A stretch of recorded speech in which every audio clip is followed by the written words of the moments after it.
Namaste. Welcome to episode 2 of the series of videos that we have planned to explain to you the detailed stories of this very powerful yet cruel emperor, Aurangzeb. So, in this video, we will briefly discuss his childhood and understand what he was growing up.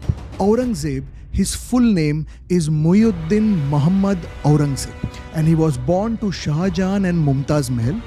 He was their sixth child. Date of birth 24th October 1618. So 1618 is the birth year of Aurangzeb. Shivaji Maharaj's birth year is 1630, which means Aurangzeb was roughly 12 years elder to Shivaji. When Aurangzeb was born, do you know who was the Mughal Sultan at that time? Jahangir. Jahangir is the father of Shah Jahan, and Shah Jahan's son is Aurangzeb.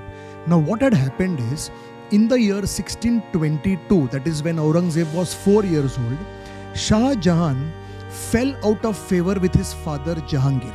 Jahangir was the emperor, the sultan, but his son Shah Jahan fell out of favor with him. There was a big misunderstanding because Shah Jahan actually wanted to rebel and take over the throne from his father. Jahangir smelled this rebellion at the right time and then took preventive measures. You know what preventive measure did Jahangir take? He took custody of Aurangzeb and his brother Dara, both of them young boys. Jahangir was their grandfather. I hope you are able to understand. Jahangir took custody of both these young boys and kept both of them with him till the time Shah Jahan, who is the father of Aurangzeb and Dara and the son of Jahangir, till the time Shah Jahan falls in line. Till that time, I will not hand your sons back to you. This was the level of family drama going on in the Mughal Sultanate.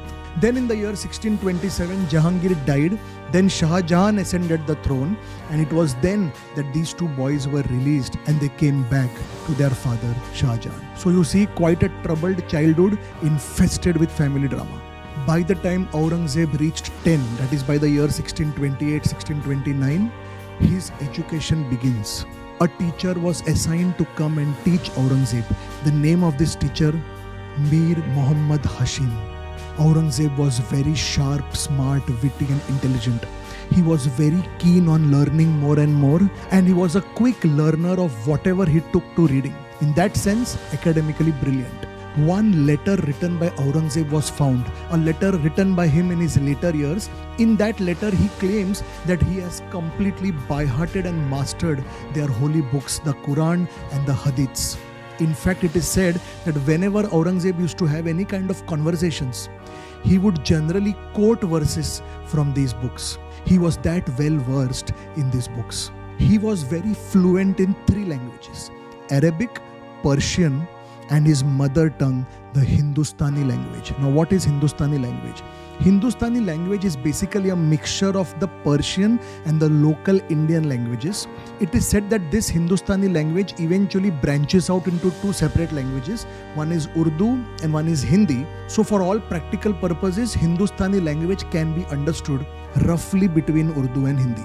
This language was the mother tongue of Aurangzeb, and he was of course fluent with that also. Apart from this, he was a voracious writer. He used to write a lot. In fact, it is said that he was so fluent in Arabic writing that he copied the entire Quran. 2 such books, the copies of Quran which Aurangzeb has written with his own hands, one he gifted to the mosque in Mecca and the other he gifted to the mosque in Medina by richly binding and decorating it. These 2 handwritten copies of Aurangzeb were given to these places.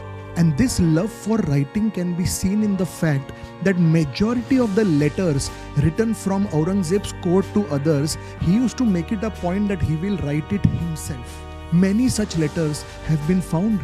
By this you realize that he had a very deep intellectual side to him. There is a list of various books that were his favorites, and he used to read them a lot. So he was an avid reader, a voracious writer, quick to learn, and keen on gathering as much knowledge as possible.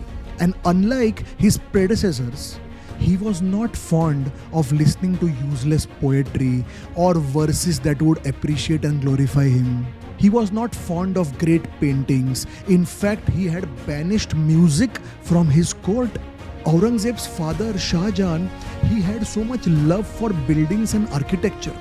Shah Jahan was the one who built Taj Mahal, the Red Fort, but his son Aurangzeb had no passion or love for such buildings. You will not find any such beautiful architecture which was constructed during Aurangzeb's rule.